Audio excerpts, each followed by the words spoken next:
Morning from Malta. Today I'm standing by the harbor.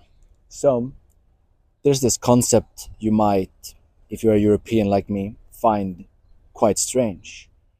And that is why many Americans, not all, of course not all, don't take the conflict in Ukraine seriously. Why they don't take the Golden Horde being on our border as serious as many other people do. And took me a while to understand. It used to be hard for me to understand too, but let me give you an analogy. There we go, got it. So, let's say Kaiko from The Grudge just exists. Okay, she exists. There you go. Onryo in Japan. There you go. And let's say then all of a sudden there would be a big issue for us now, right? You would have this, I don't know, demoness Onryo running havoc in Japan, and eventually she would take over all of Japan if she's not stopped, and then she, would spread to other countries, which is actually the intention of the first film, but that's for the other channel. Now, imagine then someone in Europe hearing about this and Japan saying, "Oh, we need help. You need to send your, I don't know, Protestant or Viking shamans or something like this, right, to come save us." We probably wouldn't, to be honest, because it's so far away and we couldn't see it. And the people in our countries, they wouldn't see it too. They don't see the danger. Okay? But now I would like to extend this further. Let's say you're Japanese, okay? And let's say this starts out localized in Tokyo, right? Why would someone in Hokkaido, which is the northern island, even care about something going down in Tokyo? Like that doesn't, bother them, so they probably wouldn't care, even if the people of Tokyo cried for help. Now, let's even go a step further. Imagine the street that I actually have some footage for the other channel, but I actually did go to the street where the house used to be.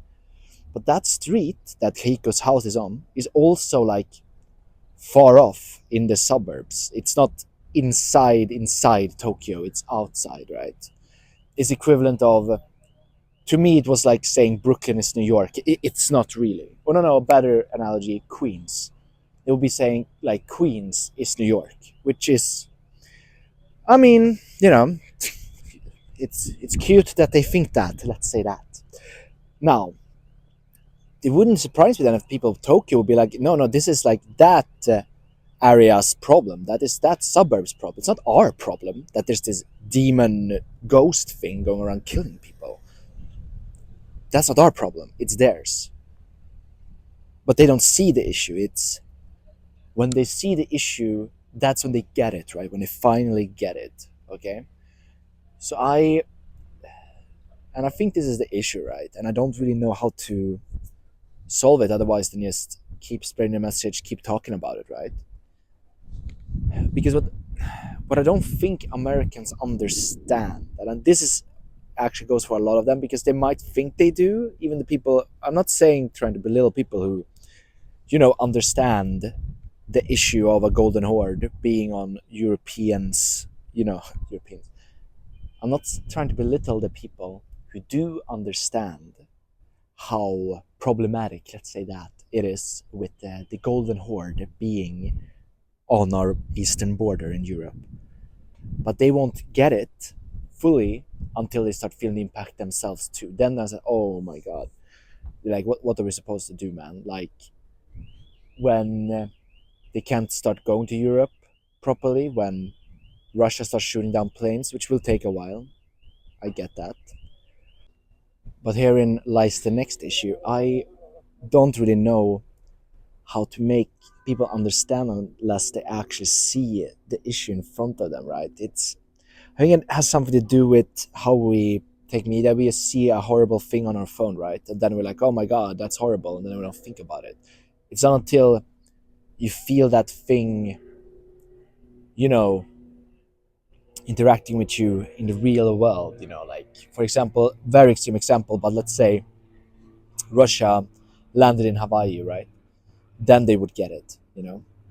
But to be fair, like there's a lot of people in Europe that don't get it either. Like Spain, what are they doing? Nothing. Again, like because they know they're in the western part. Like nothing bad will happen to them until it's done.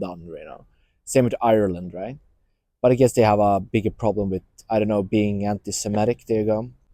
In the Grudge films, right? Because even there, right, the cops knew about this house and don't go into this house. It's bad, right? But still, the government in that film didn't do anything about it, which is why it's such a brilliant film, right? Because it serves a really good metaphor how people don't care about the issue until they see it. The only time something happens in that film is when one of the police officers gets personally attacked by Kaiko. Like his family get attacked and he sees it. That's when he decides to burn down the house. But I mean, everyone must have known about Kaiko and stuff, and they didn't do anything. It's the same here. Like we all know. So sorry for the change of lighting and everything, but I just realized something that I forgot to add. So here we go. And then the crazy part is then you have Americans that expect us to care about China's trade war and the trade war China is doing. We don't feel that either.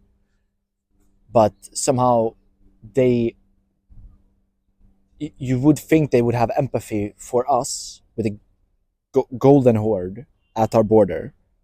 But when it comes to the trade war, they don't care. Like, then we have to see things from their way. Then we have to have their back. But when it comes to fucking golden horde, no, we don't care, bro. And at the end of it all, we should have done more. And that's, history repeats itself and all that. But that's all I had for you today. I'm gonna go get coffee. I'm in a perfect spot to do it. I'm actually just like 200 meters from a really good coffee spot actually. So take care. Until next time.